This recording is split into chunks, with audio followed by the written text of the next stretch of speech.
নারীরা অস্ত্র তোলো, বিচার পাবে না। বনের পশু বনে তারো, দু হাতে অস্ত্র তোলো, রণরঙ্গিনী হয়ে মাথারি ঘোমটা খোলো।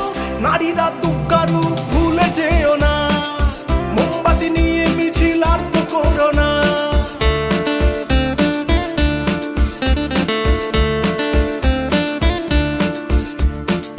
রাবণ ধ্বংস হলো সীতারই কারণ, দুর্যোধন ধ্বংস হলো দ্রৌপদীর কারণ।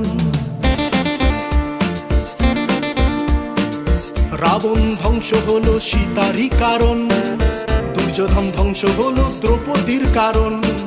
প্রলয়ে টঙ্কা বাজে শুনতে পাচ্ছ